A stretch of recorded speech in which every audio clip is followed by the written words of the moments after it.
कहते हैं ना कि हमेशा शादी ही लाइफ की हैप्पी एंडिंग नहीं होती है। इसी वजह से इस कहानी की शुरुआत ही एक हैप्पी एंडिंग के साथ होती है। क्यों फीमेल लीड हमें अपनी कहानी के बारे में बता रही थी। फोयन इस कहानी का मेल लीड और क्यों दोनों चाइल्डहुड स्वीटहार्ट थे।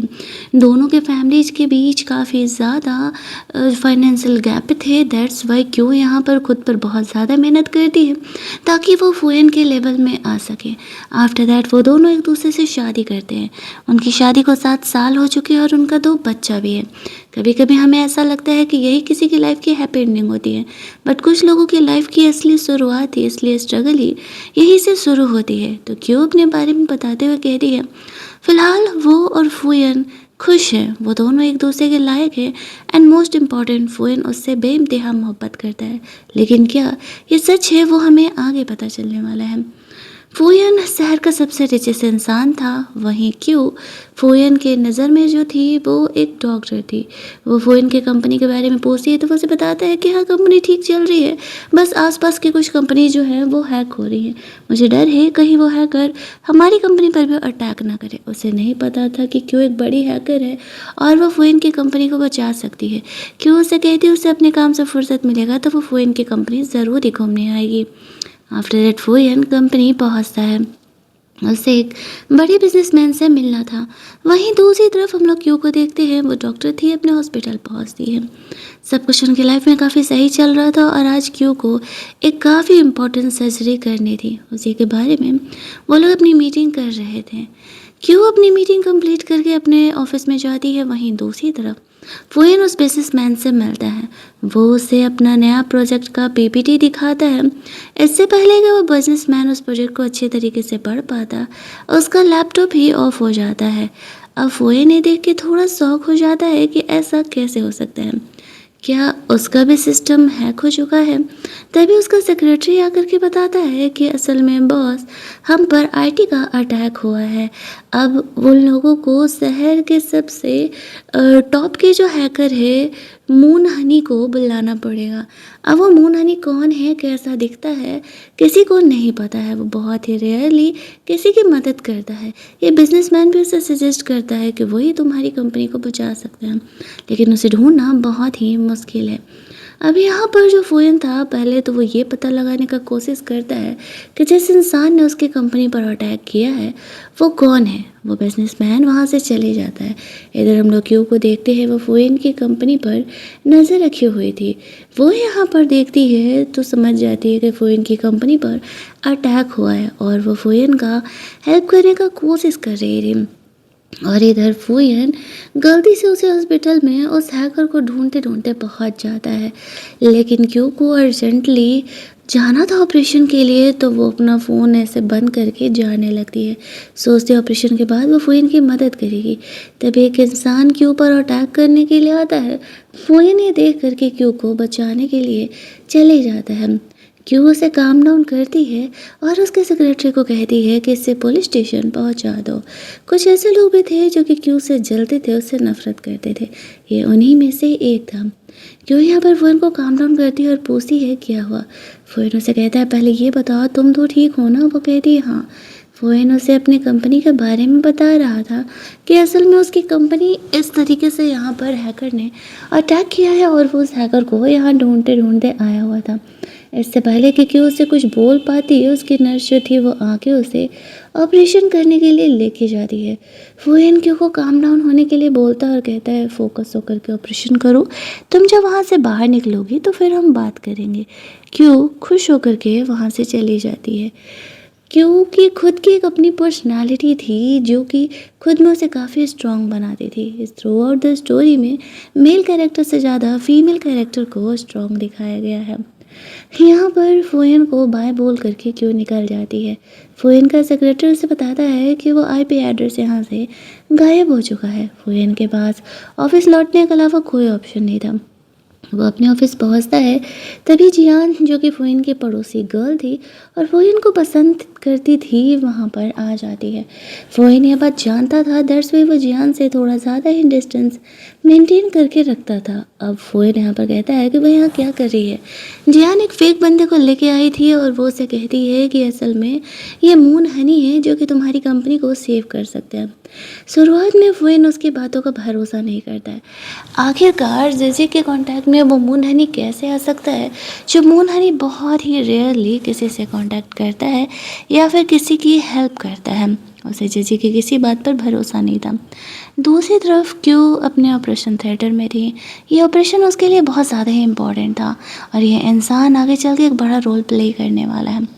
इधर जो जियान थी उस हैकर को कहती है कि ये मेरी बात ज़रूर मानेगा, एक बार मुझ पर भरोसा करके देखो, ये हैकर तुम्हारी कंपनी के प्रॉब्लम को सॉल्व कर सकता है। ये बताने में फ़ोइन का हाथ पकड़ लेती है। फ़ोइन अपने हाथ को सैनिटाइजर लगाते हुए कहता है, मैं एक मैरिड मैन हूँ, मुझसे फिजिकल होने की कोई कोशिश मत करना, तुम्हारे लिए सही नहीं होगा। ठीक है, मेरी मदद करना चाहती हो ना, ठीक है कर सकती हो। इधर क्यों ऑपरेशन करके जब बाहर निकलती है तो जिस इंसान को उसने बचाया था उसकी वाइफ क्यों को बहुत ही ज़्यादा थैंक्स बोल रही थी। क्यों नोटिस करती है कि उसके रूम के आसपास बहुत सारे गार्ड्स हैं। तभी वो यहाँ पर कुछ लोगों को बाहर बात करते हुए सुनती है। वो लोग फ़ोइन के बारे में ही बात कर रहे थे कि फ़ोइन अपनी वाइफ को धोखा दे रहा है। उसने जियान को एक बहुत ही बड़ा डायमंड रिंग गिफ्ट किया है। अब क्यों सोच रहे थे मैं ऑपरेशन करने क्या गई, फ़ोइन मुझे धोखा दे रहा है। वो जियान का सोशल मीडिया चेक करती है।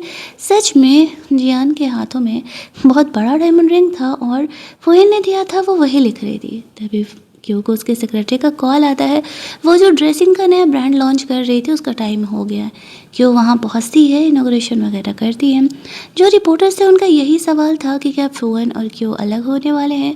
फ़ोइन ने अपने वाइट मूनलाइट को इतना बड़ा डायमंड रिंग दिया है। क्यों उन्हें एक्सप्लेन कर दी है ऐसा कुछ भी नहीं है। जियान ने फ़ोइन की मदद करने के बदले इतना बड़ा डायमंड रिंग उसी के पैसों से खरीदा था। वह यहाँ पर आती है और वो सबको ये दिखा रही थी कि फ़ोइन ने उसे गिफ्ट दिया है। अब सबको तो यही मिर्च मसाला चाहिए था। वो लोगों को ऐसा लगने लगता है कि जियान फ़ोइन की वाइट मूनलाइट है और फ़ोइन ने उसे गिफ्ट दिया है।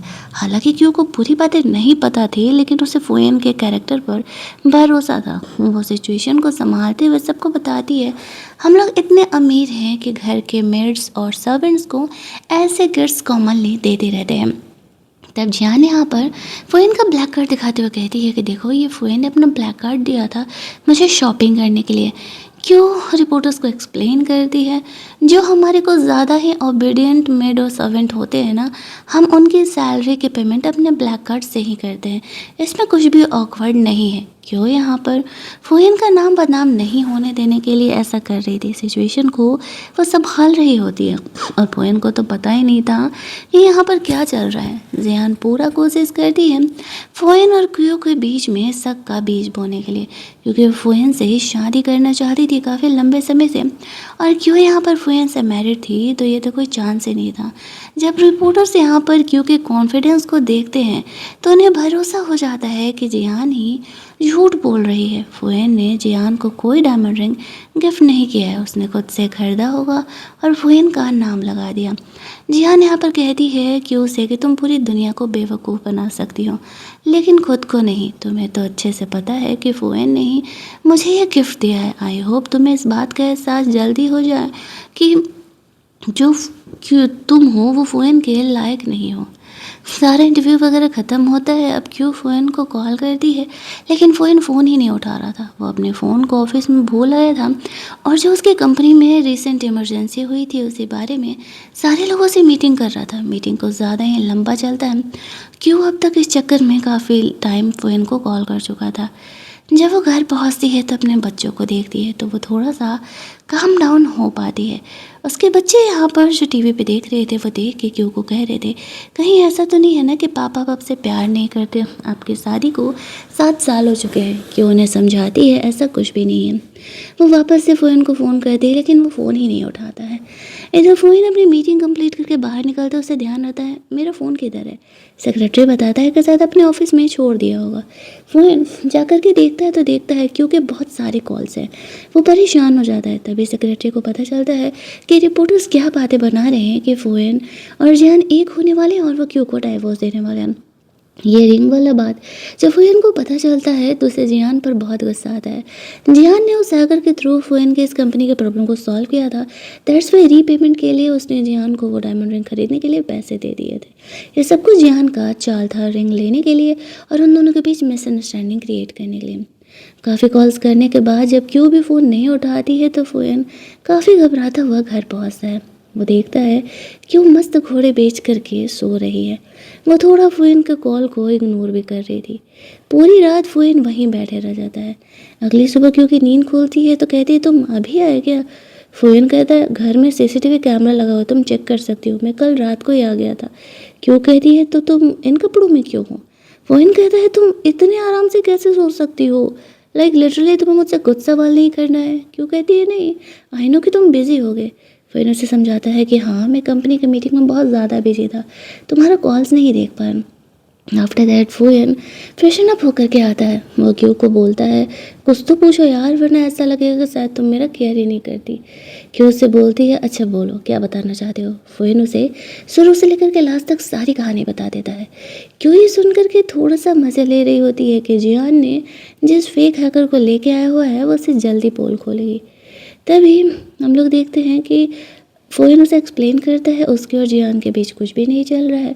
उसने तो सिर्फ उसे पैसे दिए थे और वो पैसे भी उसने रीपेमेंट के तौर पर मांगे थे मेरी कंपनी को बचाने के लिए, इसी वजह से मुझे उसे देना पड़ा था। ब्रेकफास्ट करके क्यों फुयन की कंपनी पहुंचती है और उसके फायरवॉल को और ज़्यादा स्ट्रॉन्ग कर देती है ताकि कोई भी हैकर इतनी आसानी से फुयन की कंपनी को हैक न कर सके। बट उसे डाउट होता है कुछ तो गड़बड़ है यहाँ पर। तभी उसे हॉस्पिटल से कॉल आता है कल क्यू ने जिस पेशेंट की जान बचाई थी उसे होश आ गया है और वो उससे मिलना चाहता है। क्यों जानती थी कि वो इंसान कोई माफिया वगैरह है। फुयन को उसकी फिक्र हो रही थी कि वो उसे कहती है कि वो मुझे कुछ नहीं करेगा, मैं उसकी सेवियर हूँ, मेरा भरोसा रखो। इसके बाद हम लोग देखते हैं कि क्यों हॉस्पिटल के लिए जा रही थी। फुयन उसे कहता है कि तुम तो आजकल इतना ज़्यादा बिजी हो गई हो कि मुझे टाइम ही नहीं देती हो।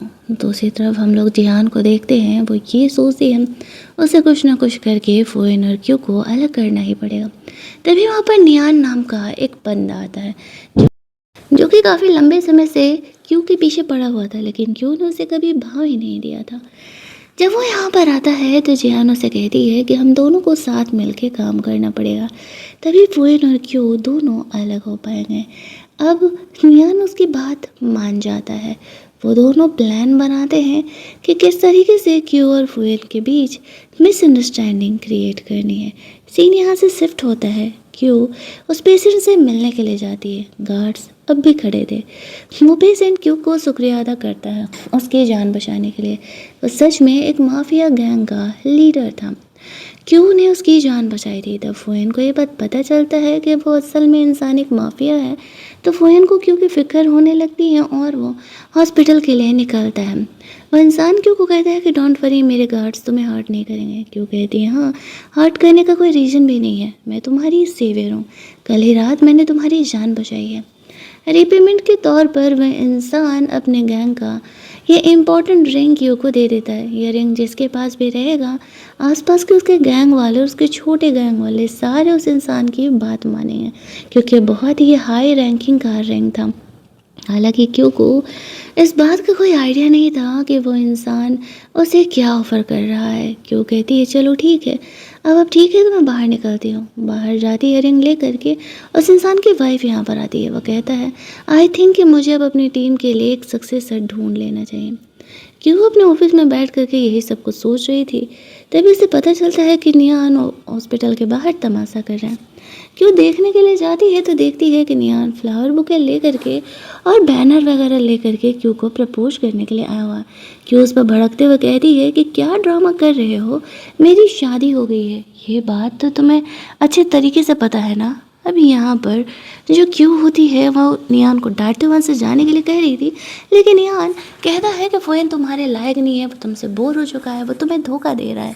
तुमने देखा ना किस तरीके से उसने जियान को डायमंड रिंग दिया, भला ऐसा क्या सिचुएशन होगा जो उसे जियान को डायमंड रिंग देना पड़ा। तभी फुयन यहाँ पर आता है और वह नियान की पिटाई लगाने लगता है। अब नियान मार खाने के बाद फ़िलहाल वहाँ से चले तो जाता है, लेकिन वो क्यू का पीछा नहीं छोड़ने वाला था। क्यों यहाँ पर सबको क्लेरिफाई कर दी है। वो और फ्यूएन बिल्कुल सही है, उनके बीच में कोई मिसअंडरस्टैंडिंग नहीं है। फिर क्यों फ्यूएन से पूछती है अपने ऑफिस ले जा करके कि भाई यहाँ क्या कर रहा है। फ्यूएन उसे कहता है कल रात क्यों ने जिसकी जान बचाई है एक्चुअल में वो एक माफिया है और उसे क्यों की फिक्र हो रही थी। क्यों कहती हाँ उसे पता है, लेकिन वो उसे हार्ट नहीं करेगा क्योंकि उसने उसकी जान बचाई थी। साथ ही में उसने मुझे रिंग दिया और कहा है कि ये मुसीबत समय में मेरी जान बचाएगी। फोएन क्यू के साथ अपने अच्छे रिलेशनशिप को फ्लॉन्ट करना चाहता था। इसी वजह से वो क्यू को शॉपिंग करने के लिए ज़बरदस्ती लेकर के जाता है। हालांकि क्यू को शॉपिंग जाने का मन नहीं था क्योंकि उसका कहना था उसका और फोएन का रिलेशनशिप सही है, ये बात वो जानती है। उसे पूरी दुनिया को बताने का कोई शौक़ नहीं है। फुयन क्यू को वेडिंग रिंग बाय करने के लिए लेके जाता है, जहाँ पर कि वो उसे कहता है जियान तुम्हें सॉल्व कर रही थी ना, तुम ना उससे डबल कैरेट वाला रिंग बाय कर लो। क्यू इन चीज़ों को यूजलेस कहती है, लेकिन फिर भी फुयन नहीं मानता है और वो क्यू को उससे ज़्यादा डबल कैरेट की डायमंड रिंग दिला देता है। साथ ही में वो क्यू को वही पहनाता है और पिक्चर क्लिक करके अपने सोशल मीडिया पर भी अपलोड कर देता है, ये कहते हुए कि असल में वो पूरी दुनिया को दिखाना चाहता है कि फुएन और क्यू के रिलेशनशिप परफेक्ट है। अगर रियल लाइफ में ऐसा परफेक्ट बंदा मिल जाए ना तो फिर कहना ही क्या है। यहाँ पर वो सोशल मीडिया पर अपलोड कर देता है। उनके ग्रैंड पेरेंट का बर्थडे था तो वो दोनों उनके लिए कुछ गिफ्ट्स भी देखने लगते हैं। तभी वहाँ पर जियान भी अपनी एक दोस्त के साथ कोइंसिडेंटली आ जाती है। फोयर को कहने लगती है अरे तुम यहाँ क्या कर रहे हो।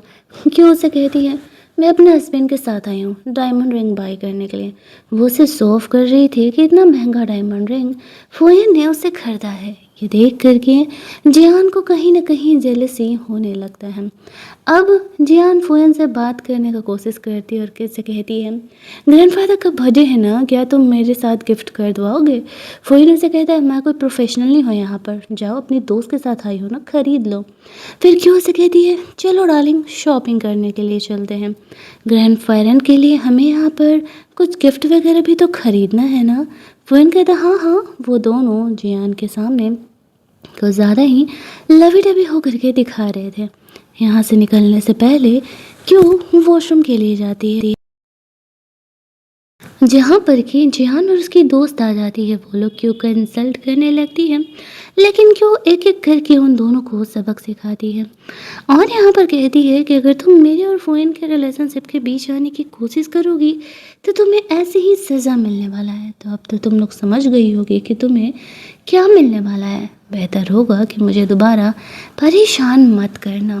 फिर भी जियान यहाँ पर क्यों का इंसल्ट ही कर रही थी कि वो गांव से आई हुई लड़की है और वो तो बिल्कुल भी फुयन को डिज़र्व नहीं करती है। क्यों हंसते हुए कहती है फिर भी मैं फुयन के साथ 7 सालों से हैप्पीली मैरिड हूँ और उसके 2 बच्चों की माँ भी हूँ, तो फिर तो तुम्हें अपनी औकात अब तक समझ ही जानी चाहिए थी। ये बात सुन करके जियान यहाँ पर थोड़ी देर के लिए चुप जरूर हो जाती है। क्यों वहाँ से निकल जाती है काफ़ी ज़्यादा कॉन्फिडेंटली।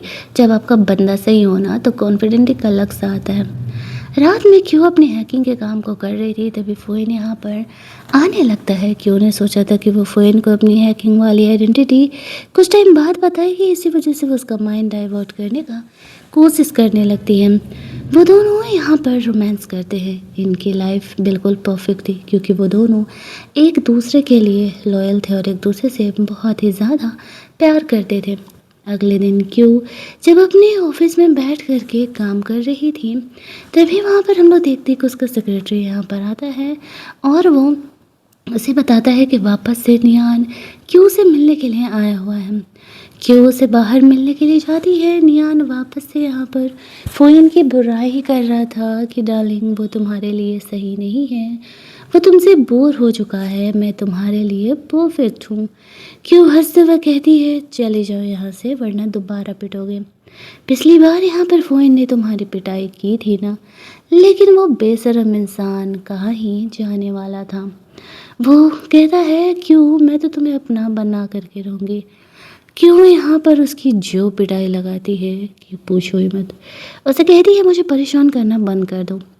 वहीं दूसरी तरफ हम लोग देखते हैं जो फ़ोयन था उसने क्यू के साथ सोशल मीडिया पर जो अपलोड किया था उसे देख कर के वो बहुत ही खुश हो रहा था, लेकिन उसे पता नहीं था कि जियान आगे क्या प्लान कर रहा है। तभी फ़ोयन का फ्रेंड वहाँ पर आता है।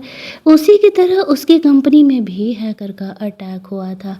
अब वो यहाँ पर फ़ोयन को रिक्वेस्ट करने लगता है, भाई प्लीज़ बचा ले।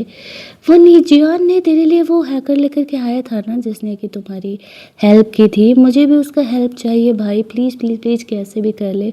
फ़ोइन उसे मना कर रहा था कि मैं ऐसा नहीं करने वाला हूँ। तुम्हें पता है कि जियान मेरे लिए क्या सोचती है, और मैं एक मैरिड मैन हूँ और क्यों को ये बिल्कुल भी अच्छा नहीं लगेगा कि मैं उससे कांटेक्ट कर रहा हूँ। लेकिन उसका दोस्त उसको बहुत रिक्वेस्ट करता है तो फाइनली उसे यहाँ पर जियान को कांटेक्ट करना पड़ता है। जहाँ पर हम लोग देखते हैं कि वो यहाँ पर बोलती है कि ठीक है वो उसकी हेल्प करने के लिए तैयार है, लेकिन बदले में उसे यहाँ पर उसके साथ डिनर करना पड़ेगा। अब उसके दोस्त के लिए उसे हेल्प चाहिए था तो उसके साथ सिर्फ डिनर पर 15 मिनट के लिए चलने के लिए तैयार हो जाता है। दूसरी तरफ हम लोग देखते हैं कि जो जियान थी वो फ़ोएन की दोस्त का मदद करने के लिए तो तैयार हो जाती है। वो यहाँ पर उसका हेल्प के बाद फ़ोएन के साथ डिनर पर जाती है, और जब वो यहाँ पर डिनर पर जाती है तो वो उसके फ़ोटोज़ को क्लिक कर लेती है, ये दिखाते हुए कि असल में यहाँ पर वो और फ़ोएन के बीच सच में कुछ ना कुछ रिलेशनशिप तो चल रहा है। अब फ़ोएन को ये बारे में पता नहीं था। वो अपना डिनर फिनिश करके जल्दी से जल्दी वहाँ से निकलता है। क्यों से मिलने के लिए हॉस्पिटल पहुंचता है तो देखता है बहुत सारे रिपोर्टर हैं। अब उसे लगने लगता है कि यहाँ क्या चल रहा है। इधर क्यों अभी भी ऑपरेशन थिएटर से निकली थी, उसने बहुत ही क्रिटिकल सिचुएशन को संभाला था। उसके पहले उसी की एक टीममेट ऑपरेट कर रही थी और वो नहीं कर पा रही थी। क्यों उसे अपने ऑफिस में लेकर के जाती है जो कि बहुत ही सैड थी। तो उसे पूछती है उसने ऐसा क्यों किया। क्यों का फ़ोन भी बंद था, उसे पता नहीं था कि फ़ोन उसे कॉल कर रहा है। फ़ोन यहाँ बहुत सारे रिपोर्टर्स उससे सवाल करने लगते हैं, कहने लगते हैं वो अपनी वाइट मून लाइट के साथ डिनर पर गया हुआ था। क्या उसके और क्यू के रिलेशनशिप सही नहीं है। उसका सेक्रेटरी सोशल मीडिया के बारे में यहाँ पर दिखाता है। फुएन रिपोर्टर्स को कहता है कि ये सब कुछ गलत फहमी है, मैं बस जियान के साथ अपने बिजनेस के बारे में बात करने के लिए गया हुआ था। मेरे और जियान के बीच ऐसा कुछ भी नहीं चल रहा। मैं अपनी वाइफ से बहुत ज़्यादा ही प्यार करता हूँ। आप लोग ये गलत एक्यूजेशंस लगाना बंद करिए। ये कहते हुए वो हॉस्पिटल में अंदर जाता है, जहाँ पर कि क्यों उस लड़की को डांट रही थी कि उसने ऐसी गलती क्यों की। वो लड़की यहाँ पे लड़कों की तरह दिखती थी। वो क्यों को कहती है आज ही उसके फादर का कार एक्सीडेंट में डेथ हुआ और ऑपरेशन करने जाने से पहले उसे ये बात पता चला। दैट्स वे वो बहुत ही ज़्यादा सैड थी और इस ऑपरेशन को संभाल नहीं पाई। तभी हम लोग यहाँ पर देखते हैं कि क्यों उसे हक करके काम डाउन कर रही थी।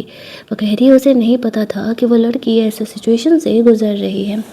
अब यहाँ पर फ़ोएन क्यू को पीछे से देखता है तो उसे ऐसा लगता है कि वो एक लड़के को हक कर रही है। वो जल्दी जल्दी वहाँ पर जाता है और कहता है क्यों, क्या तुम मुझे चीट कर रही हो। कम से कम तुम्हें जियान के बारे में मुझसे पूछ तो लेना चाहिए था कि क्या चल रहा है। तुम मुझे धोखा कैसे दे सकती हो। क्यों कहती है क्या बकवास कर रहे हो यार, ये लड़की है मेरी टीम की, इसके फादर आज डेथ किए हैं और तुम ये क्या बकवास कर रहे हो। फ़ोएन कहता है अपने सेक्रेटरी को 1 मिलियन इस लड़की के अकाउंट में ट्रांसफ़र कर देने के लिए, फिर उसे वहाँ से जाने के लिए कहता है। वो क्यों से कहता है आगे से कभी भी किसी को कंसोल करना हो तो हक करने की ज़रूरत नहीं है, तो मेरे पैसे ऐसे ही उन्हें ट्रांसफ़र कर दिया करो। अब क्यों कहती है अब तुम यहाँ अचानक से कैसे। तो फ़ोएन से कहता है कि आई नो कि तुम है उन न्यूज़ के बारे में नहीं पता है, मैं तुमसे छुपा करके उन सारे न्यूज़ को हटा भी सकता हूँ, लेकिन मैं तुमसे सच बताता हूँ। असल में मेरे दोस्त ने मेरा दिमाग ख़राब किया था, उसे जियान का हेल्प चाहिए था और उसकी कंपनी भी ऐसे हैक हो गई थी। दैट्स वाई जियान ने मुझे अपने साथ डिनर करने का डिमांड किया था। मैं सिर्फ 15 मिनट के लिए उसके साथ था। उसने ये सब कुछ चाल चला है ताकि हम दोनों के बीच वापस से मिसअंडरस्टैंडिंग क्रिएट हो सके। अब यहाँ पर जियान को फ़ोएन पर पूरा भरोसा था, लेकिन वो फ़ोएन को कहती है कि तुम्हें ऐसा नहीं लगता है कि कुछ तो गड़बड़ है। कभी तुम्हारी कंपनी का हैक होना, कभी तुम्हारी दोस्त का हैक होना कंपनी का। तभी फ़ोएन के पेरेंट का कॉल आता है। वो लोग क्यों से मिलने के लिए घर आए हुए थे। हॉस्पिटल का काम ख़त्म ही हो चुका था। वो लोग घर पहुंचते हैं। घर पहुंचते ही फ़ोएन के पेरेंट बहुत ज़्यादा ही गुस्सा करने लगते हैं और फ़ोएन को गलत ठहराते हुए कहते हैं कि वो उनकी बहू को धोखा कैसे दे रहा है। उन लोगों ने भी जियान के साथ वो लोग फ़ोटो देखा था। क्यों यहाँ पर बीच में आती है और वो पेरेंट को काम डाउन करते हुए कहती है कि अंकल आंटी ऐसा कोई बात नहीं है, फ़ोन मुझे धोखा नहीं दे रहा है, ऐसा हुआ था और मुझे फ़ोन के कैरेक्टर पर पूरा भरोसा है। जब उन्हें ये बातें पता चलता है तब वो दोनों थोड़ा यहाँ पर काम डाउन होते हैं और फ़ोन को कहता है कि क्यों परफेक्ट है उसके लिए, वो बहुत ही अच्छी इंसान है और फ़ोन उसे कभी धोखा नहीं दे। आफ्टर दैट वो लोग वहाँ से चले जाते हैं। उनके जाने के बाद फ़ोन क्यू को जल्दी जल्दी कमरे में लेके जाता है, जहाँ पर कि क्यू पूछती है क्या हुआ। फ़ोन उसे कहता है हमारे रोमांस करने का वक्त हो गया, वैसे भी इधर कुछ दिनों से तुम कुछ ज़्यादा ही बिजी हो और मुझे वक्त नहीं दे रही हो। वो दोनों यहाँ पर वापस से रोमांस करते हैं, जहाँ पर कि फ़ोन ये जानता था कि उसकी वाइफ जो उस पर इतना ट्रस्ट करती है तो उसे धोखा नहीं देना चाहिए। अगले दिन ग्रैंडफादर का बर्थडे था। फुएन की पूरी फैमिली यहाँ पर जमा थी। फुएन क्यों अपने दोनों बच्चों को भी लेकर के वहाँ पर आते हैं। एक हैप्पी फैमिली वाला सीन यहाँ पर बन रहा था, लेकिन आगे जो होने वाला था वो फुएन की फैमिली ने भी कभी एक्सपेक्ट नहीं किया था। यहाँ पर वो लोग अभी अपने फैमिली मेम्बर से बातें बातें कर ही रहे थे, क्यों उन्हें गिफ्ट वगैरह दे ही रही थी कि तभी वहाँ पर जियान आ जाती है। जियान भी फुइन के ग्रैंडफादर के लिए गिफ्ट वगैरह लेके आए हुए थे। अब उनकी पड़ोसी थी तो वो लोग उसे रिजेक्ट भी नहीं कर सकते थे। सारे लोग वापस से फुइन और जियान को जोड़ने लगते हैं। जियान भी ये एहसान जताती है कि अगर वो मून हनी हैकर को नहीं लेकर के आती तो फुइन की तो कंपनी बचने ही नहीं वाली थी। वो उस बंदे को यहाँ भी सबके सामने लेकर के आती है। जियान का यही डिमांड था कि उन सबको पता है कि जो क्यू है वो फुइन के लायक नहीं है। अब जियान ने उसकी कंपनी के लिए इतना सब कुछ किया है तो कंपनसेट करने के लिए वो क्यू को डाइवोर्स क्यों नहीं दे रहा है। वो उसके लिए परफेक्ट है। उसकी पूरी फैमिली हंसने लगी थी। वो लोग ये सोचते कि एक बार को वो उससे अब उसकी 50% शेयर मांग लेते तब भी वो देने के लिए तैयार था, लेकिन जो उसने डिमांड किया है वो तो नेक्स्ट टू इम्पॉसिबल है। जब जियान का इतना बकवास हो जाता है तब क्यों कहती है तुम श्योर हो कि तुम मून हनी हो। अब वो आदमी थोड़ा हिचकिचाने लगता है और कहता है कि हाँ हाँ मैं ही मून हनी हूँ। उसे भी पता था कि जो हैकर है वो कभी पब्लिक अपीयरेंस नहीं करता है या करती है, तो क्यों को उससे मिलने का तो चांस ही नहीं है। क्यों हंसते हुए कहती है ओह मुझे नहीं पता था कि मून हनी दो है, क्योंकि असली मून हनी तो मैं हूँ। शुरुआत में फुइन की फैमिली को छोड़ करके कोई उस पर भरोसा नहीं करता है। फुइन को क्यू पर पूरा ट्रस्ट था क्योंकि क्यू ने कभी फुइन से झूठ नहीं बोला। यहाँ पर जब उसे क्यू की आइडेंटिटी के बारे में पता चलता है तो वो बहुत ही ज़्यादा खुश हो जाता है। साथ ही में क्यू यहाँ पर जियान का पोल खोलते हुए कहती है कि पहले जियान ने ही तुम दोनों की कंपनी पर वायरस का अटैक करवाया था, उनका सिस्टम को हैक करवाया था एंड आफ्टर दैट सॉल्यूशन दिलवाया था। अब इस वजह से जियान को इस पार्टी से तो निकाल ही दिया जाता है, साथ ही में वो फोन के घर कभी नहीं आ सकती थी। आफ्टर दैट उसकी फैमिली वगैरह यहाँ पर डिनर वगैरह कर रही थी। वो लोग सब बहुत ज़्यादा ही खुश थे, लेकिन जियान बिल्कुल भी खुश नहीं थी। उसे ऐसा लगता था कि क्यों की वजह से फ़ोन और उसकी फैमिली उससे अलग हो चुकी है और वो क्यों से बदला लेने के बारे में सोचती है ताकि फ़ोन उसका हो सके। अब ये हैकर वाला प्लान तो उसका सामने आ गया था। जियान भी किसी काम का नहीं था, तो अगले दिन वो क्यू के बेटी के स्कूल टीचर को किडनैप कर लेती है। क्यू को फ़ोन करवाती है कि कुछ स्कूल में फंक्शन है, वो एड्रेस दे रही है, क्यू वहाँ पर आ जाए, पेरेंट टीचर को ज़रूरी है मिलना। अब क्यू वहाँ पहुँचती है। कुछ अजीब से अबेंडन सा प्लेस था। जब वो वहाँ पर जाती है तो देखती है कि उसके टीचर को जियान ने किडनैप करके रखा है। वो कहती है कि अब तो तुम फंस गई, तुम बेवकूफ़ हो। क्यों हंसते हुए कहती है मैंने तुमसे बड़ा बेवकूफ़ इंसान नहीं देखा। लाइक तुम्हें लिटरली लगता है कि मैं इतनी बड़ी हूँ, अमीर हूँ, तुम मुझे इतनी आसानी से किडनैप कर सकती हो। मैं क्यों सिक्योरिटी के बिना यहाँ आई होंगी। इधर फुयन को पता चलता है कि क्यों घर से गायब है। वो पता लगवाता है तो उसे उसके किडनैपिंग के बारे में पता चलता है। जियान जो भी गार्ड्स लेकर के आई थी वो लोग यहाँ पर क्यू पर अटैक करने वाले थे। तभी क्यू को उस रिंग का ध्यान आता है जिसको कि कहानी के शुरुआत में उसने सेव किया था। इधर फुयन यहाँ पहुँचता है। उसे ऐसा लगता है कि उसने क्यू को खो दिया क्योंकि उस प्लेस पर क्यू नहीं थी और काफ़ी सारा ब्लड गिरा हुआ था। वो क्यू को हर जगह ढूंढने लगता है। दूसरी तरफ क्यू उस रिंग को निकाल करके उन गुंडों को दिखाती है और कहती है, तुम लोग ये रिंग को तो पहचान ही रहे होगा ना। वो लोग उस रिंग को देखते ही क्यू को बॉस बॉस कह के पुकारने लगते हैं। तब जा करके इस रिंग का असलियत असल में उसे पता चलता है। सच में ये रिंग बहुत ज़्यादा ही इम्पोर्टेंट है। उसे ये बात जब यहाँ पर पता चलती है और वो गुंडे लोग अब उसे ही सपोर्ट करने लगे थे, तो वो जियान को पकड़ने के लिए बोल देती है। जियान को पनिशमेंट दिलवाती है और किडनैपिंग के केस में उसे जेल भेज दिया जाता है। तब तक फोइन यहाँ पर पहुँचता है और क्यू को देख के बहुत ज़्यादा ही रोने लगा था। क्यू उसे काम डाउन कर दिया, अरे बाबा मैं ठीक हूँ। फोइन उसे पूछ रहा था, तो तुम बची कैसे। क्यू उसे पूरी कहानी बताती है कि किस तरीके से उसकी अच्छाई काम आ गई थी। अगर वो इंसान माफिया है ये समझ कर कि क्यू ने अपने डॉक्टर का फ़र्ज नहीं निभाया होता तो आज वो जिंदा नहीं बचती। आफ्टर दैट हमारी ये कहानी यहीं पर एक हैप्पी एंडिंग के साथ एंड कर दी जाती है। हैप्पी एंडिंग इसलिए क्योंकि जब क्यू उस इंसान से मिलने के लिए गई, उसे उसका रिंग लौटाने के लिए, तो वो इंसान उसे कहता है कि वो चाहता है कि वो उसके इस पूरे गैंग को संभाले, क्योंकि उसका कोई सक्सेसर नहीं है और क्यू काफ़ी टैलेंटेड है। तो क्यों उसकी इस बात को मान जाती है। हाँ, वह एक गैंग की लीडर भी बन चुकी थी। मतलब क्यों के पास क्या क्या टैलेंट, क्या क्या पावर नहीं था। फुइन और क्यों पहले भी हैप्पीली एवर आफ्टर रह रहे थे, बाद में भी वो दोनों हैप्पीली एवर आफ्टर रहने लगते हैं। जियान तो जेल में थी और नियाना भी क्यों के पीछे कभी कभी आ जाता है, लेकिन वो उसे इग्नोर ही करते रहती है। तो अगर आपको ये स्टोरी अच्छी लगी होगी, वीडियो को लाइक और शेयर करना मत भूलना। चैनल को सब्सक्राइब कर लेना ताकि नए वीडियोज़ की नोटिफिकेशन आपसे मिस ना हो। चलिए जल्दी से मिल लेते हैं हम लोग एक और नई कहानी के हिंदी एक्सप्लेनेशन में। तब तक के लिए कीप लिसनिंग।